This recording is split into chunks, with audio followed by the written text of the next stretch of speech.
With the launch of AMD's 7000 series CPU, they have given Intel quite a black eye. I'm going to tell you why right now on Gibby's World of Tech. Welcome back, everybody. So, of course, you've heard the big news by now. AMD has officially launched the 7000 series of their Ryzen CPU. And what a big announcement it was. I'm going to get right into it. I'm going to give you the summarized, scaled down version and get right to what really matters most to you, the average consumer. So first of all, in every way, the new 7000 series chip beats its previous chip. And that would be expected. New technology should always be faster. But if you think about Team Blue, they kind of let us down with Gen 12, didn't they? Yes, they did. So as we're looking at some of the stats I'm going to put up on the screen, you can clearly see different methods that they use to test the CPU. And a couple of the renders that they used are very interesting. When you get over to Corona Render and V-Ray Render, the chip is 48% more powerful than the 5950X, which was the last generation. You can buy that chip right now. That version of that chip is about to go in my computer, but the 5900, very similar. So this is a huge gain. And it's a huge gain, but of course that always means at a higher cost, right? Well, we're going to get to that in just a minute. You're going to be shocked. So AMD is pulling out all the stops here, and it's impressive. The first thing they've done is they've departed from the prickly pins on the back of their processor and gone to an LGA socket. And it's a 1718 LGA socket. The 12th gen Intel is a 1700, so AMD beat them by 18 contact points there. I think they did that just for sport. The chip also has up to a 230 watt socket power delivery available. It doesn't require that much power, but it's available. It can pull it through the lanes if it needs it. That is a huge potential for power and performance. You also get DDR5 and PCI Express 5.0 support, which means unlike the 12th gen Intels, the AMD is going to be ready for DDR5. They've promised it. And with PCI Express 5, if you think an NVMe is fast on 4.0, it's going to double on 5.0. And the smartest thing I think they did for the average enthusiast is they made sure that this chip would be compatible with AM4 style coolers.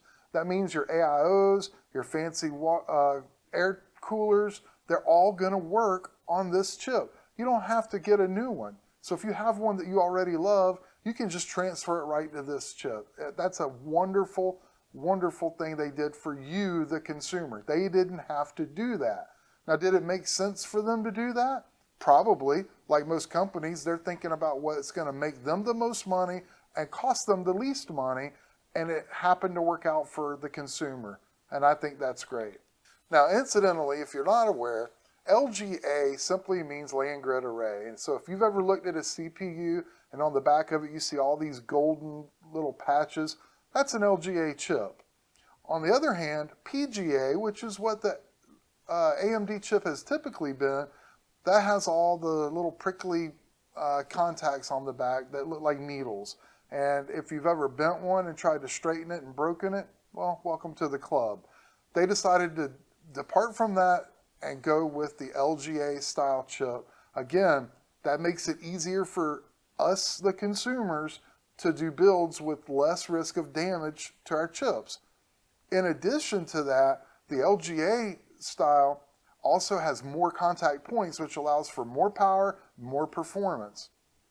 Whereas the PGA, the pins have to be a certain distance apart in order to reduce the risk of arcing. And again, I can't say it enough, if you bend one, it's a bad day. They're both ZIF style chips, which means zero insertion force. Whether you have an AM4 chip or an AM5, when you put that in the socket, it should drop in. There should be no pushing or forcing. So again, I think that going to the LGA style is going to further reduce the damage done to CPUs on accident. It's going to reduce RMAs. It's going to reduce headaches. This is a very good move by AMD. And as I mentioned before, the TDP of the processor is expected to be 160 watts for the 7950X with an available 230 watt potential. So if you're building a new system, you don't have to count 230 watts as your total TDP package. That's just what it can pull under a load at a moment. It's not going to do that constantly. In the end of September, the official launch begins. Now, they've released all this data, and this is all from AMD's mouth, so I think we can take it for gold. They're not going to make these claims and not be able to back them up, and they've assured everyone that this is not pre-order date, this is on-the-shelf date. So September 27th is when you should be able to purchase one of these chips. And they're going to come with a variety of chipsets on motherboards as well, but you're still going to be looking at probably an extreme or godlike level. You're going to have maybe a Z equivalent with that, but then you're going to have the more middle of the road B board, and then there's going to be some that are a little bit lower class than that, and of course there'll be some commercial motherboards available as well.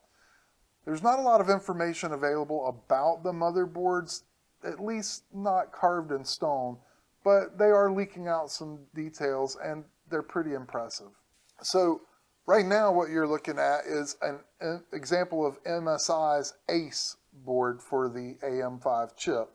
And I chose MSI because I'm an MSI fan. I've not had a problem with their boards, and I love how feature-rich they are for the money you pay. The price to performance is very hard to beat. And as you can see, it's a beautiful board, and it has a lot of RGB on it, and it has absolutely every feature you could need on a motherboard without breaking the bank. The estimated price range for the upper level boards, such as the Godlike, are still approaching $1,000. However, with the ACE board, it's likely to be down around $700. And these are just rumors. And with the B boards, around $300. That is huge. So here's another board that I came across, and this is more likely going to become the go-to for most people that want to build with the AM5 chip because there's so much power gain. It makes sense to go with a more extreme motherboard. If you are on a budget and you really are dead set on that flagship chip, you could save the money on the motherboard with no problem and not notice it. This is more of a flashy motherboard level. If you go down to the B series, you just have a little bit less bling, but the feature set is almost identical. This is all subject to change at launch. These boards are not available for sale yet, and only Gigabyte has really hinted at pricing, so it's fair to say they're going to compete with one another, so I'm basing my opinion off of that.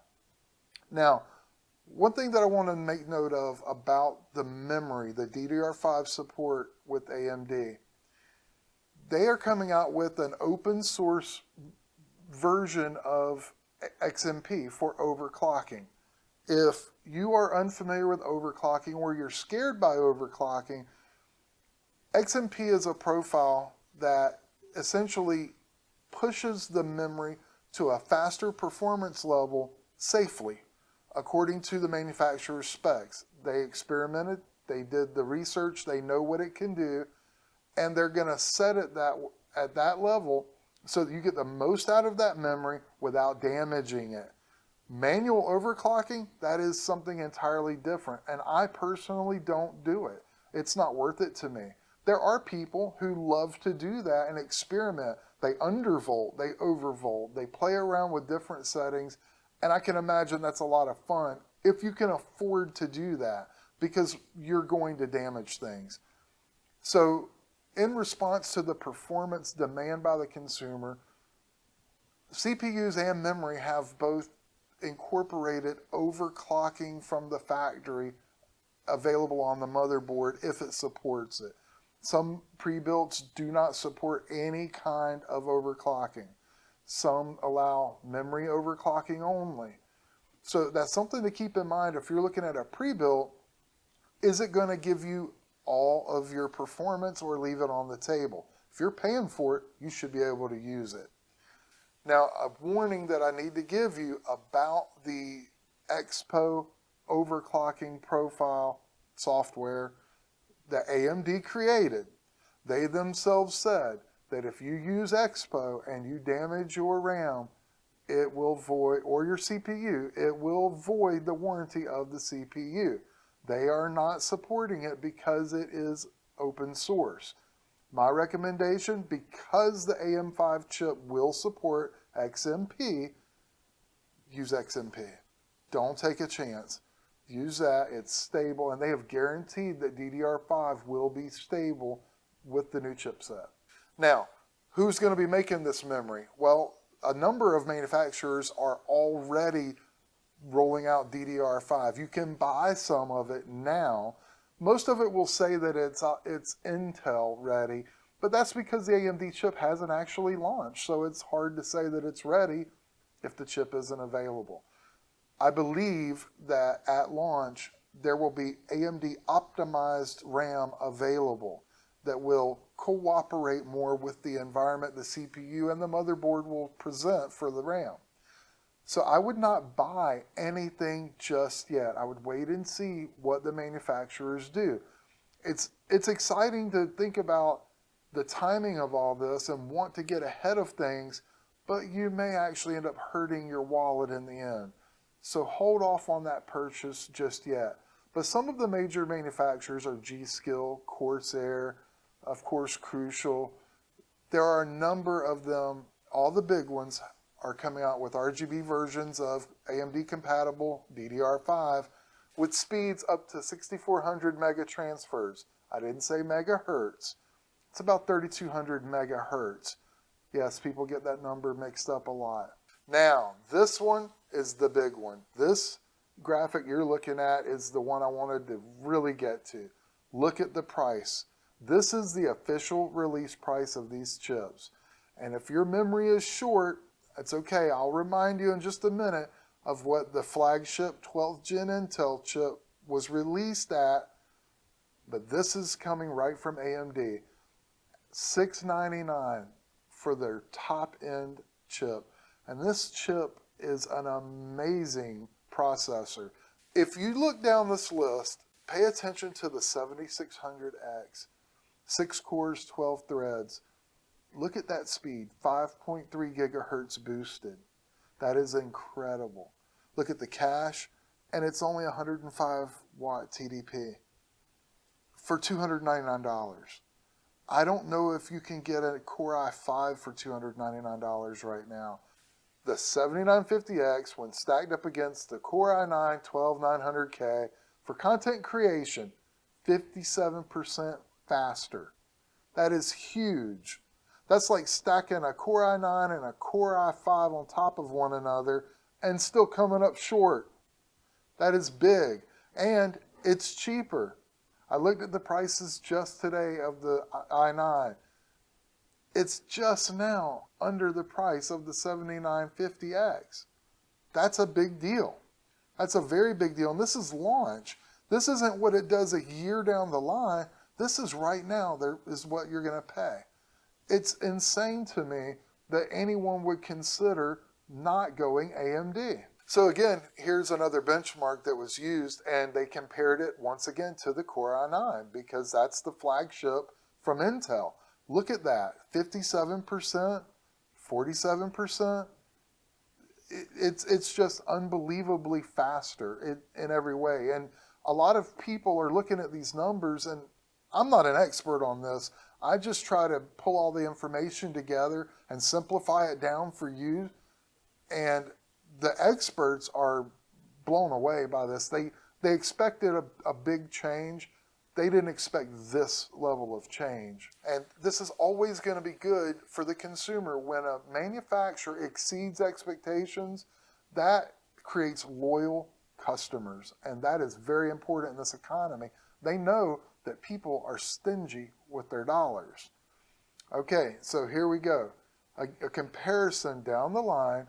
Once again, the 7950X, that's the big boy. If you're really building a high-performance computer, you might as well go to that chip because the price just can't be beaten. And there's not a humongous difference between the 7900X and the 7950X. Honestly, if they're out of the 7950X and you need a chip right now, and it looks like there'll be 6 or 8 weeks before they get any more in stock, maybe, I don't think you're going to notice a difference. This thing is already tremendously faster than the previous generation. And I can promise you the 7900X will also beat the 12th Gen i9.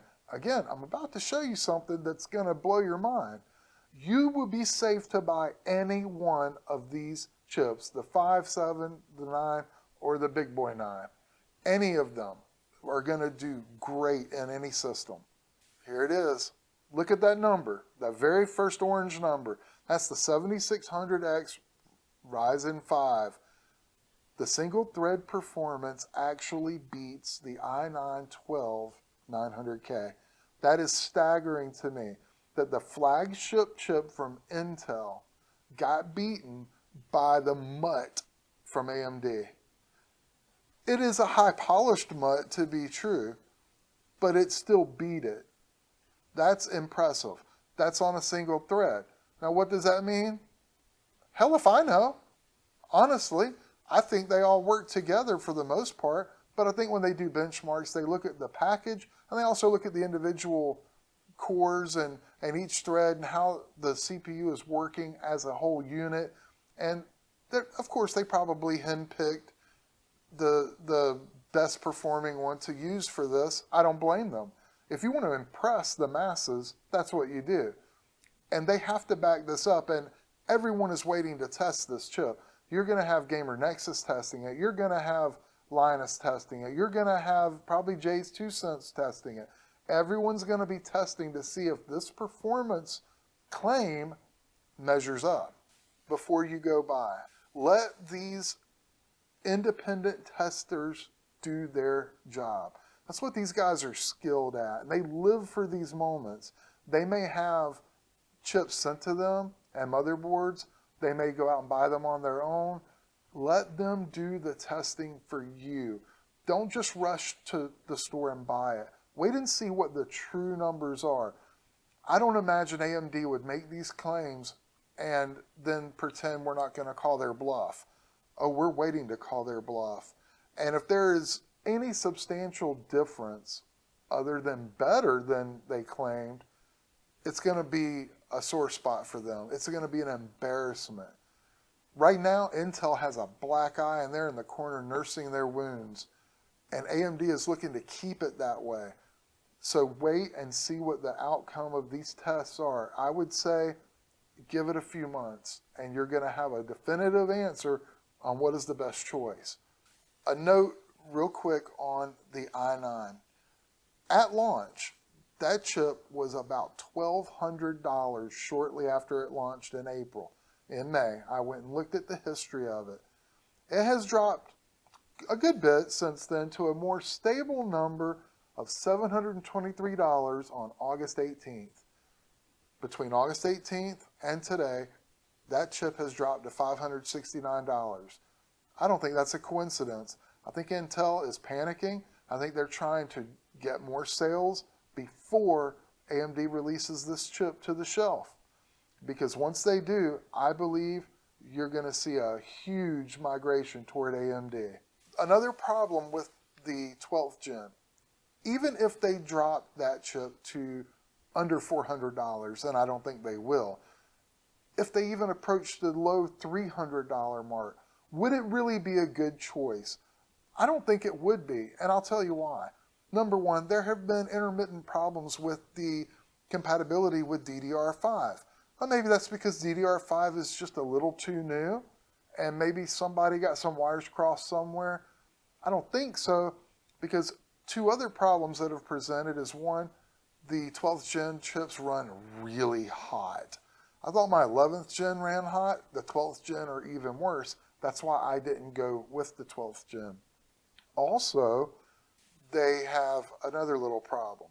When you mount a cooler to them, there is an uneven contact patch of the thermal paste on the IHS, which is the integrated heat spreader.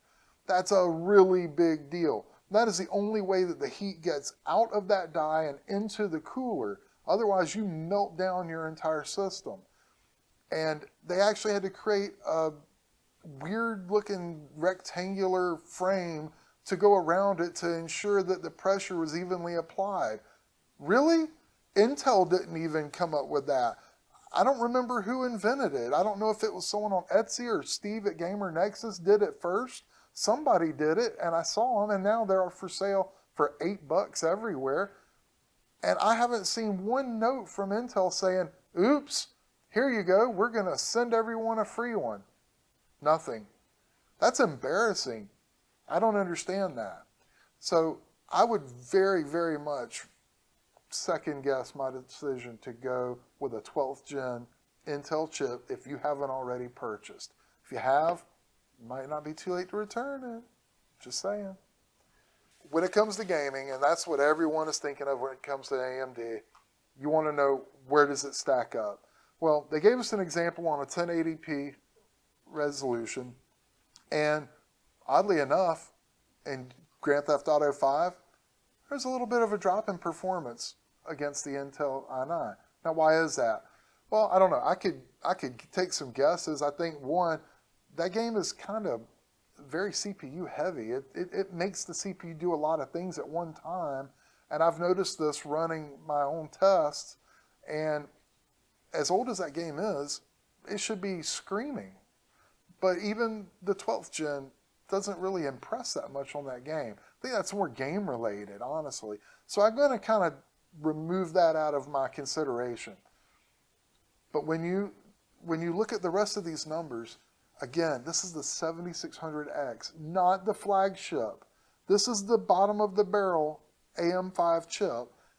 Look at the numbers. They're just undeniable. 17% higher over the i9 on Rainbow Six Siege. That is incredible. That's a big deal. You need to be really amazed by that, because no one expected this level of performance from AMD. I did a little bit of research for you, because I know right now you're thinking, how much more is it going to cost me to build a system with, this new AMD crazy chip and the motherboard and all this DDR5 is so expensive. Well, I looked up some prices, and again, I don't have a lot to go on, taking some averages and trying to be a little bit generous. This is what I came up with. For the 7950X as the chip, with 32 gigs of DDR5 RAM, and I picked Corsair Dominator. I used the price that was available on Newegg. And a middle-of-the-road motherboard like the B series, from MSI, $1,300 for the three major components. Your storage and your power supply and case, those things are always going to be, whatever you choose them to be. You can't just negotiate the price of a power supply. You either get this one or that one. But here you have a little bit of control. You have some choice. You don't have to necessarily get the Dominator RAM. And incidentally, this was 6200 megatransfer speed RAM. So very fast RAM. Okay. I didn't just pick the cheapest thing I could find. I kind of went high end on this. $1,300 for the three components. Now, if you did the same thing with the 5000 series, you'd spend about $955. Yeah, $350. That's it. Now, there's mud in my eye right now, if you can't tell. That's why I keep looking away and blinking, because I am literally about to start building my own AM4 system and kicking myself because I didn't wait. Now, I'm not terribly mad at myself, because I know the reality is Prices do change, even though we know the processor price, and availability may be a problem. AMD says they're going to have plenty of supply ready for the demand. But what about the motherboards? What about the memory? That's another story, and that's out of AMD's control. So I would rather go ahead and build a computer that is more than I need already and have it done than to just keep sitting and waiting and then deal with it's out of stock, it's not available, I have to compromise, I can't get what I want. I was able to get the parts I wanted at the price I wanted, and I'm happy. But it's just an example of how you can jump the gun a little bit and then regret it. And to be honest, if I could, I might would swap, but it's too late. So learn from my mistake, wait. If you have not started buying your components, but you know you need to build a high-performing computer, I would look toward the first of the year, maybe tax time. Let the dust settle a little bit. Let some test results come out. See what people are saying about the actual performance. That's going to really narrow down whether you need to go to that flagship processor or if you can scale it back a little bit. It's going to give you more information to go on because right now it's all conjecture. It's all guessing. We're hopeful. I mean, I'm extremely hopeful that everything plays out the way they say it will, but time will tell. What's the bottom line? Well, if you waited this long to build a new PC, wait a little bit longer if you can. Trust me, you'll thank yourself for doing that because odds are by tax time, which is February, March, all the huge demand is going to simmer down just enough to where stock is available. If there is a shortage at all, it will only be for a few days or a week maybe, and you won't have too much trouble speccing the computer out exactly the way you want it with probably some new case offerings. Maybe a couple of new fans are going to come out. I don't see anything on the horizon.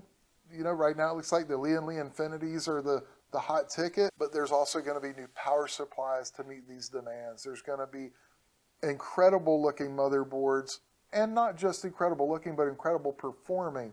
Again, they're not on the shelf yet, so a lot can change. And hopefully they can make those changes and make them right and not put their chips on backwards. MSI, Gigabyte, ASRock, and they whose name will not be mentioned. A lot is being expected of you. I'm talking about Asus and the Hero motherboard issue.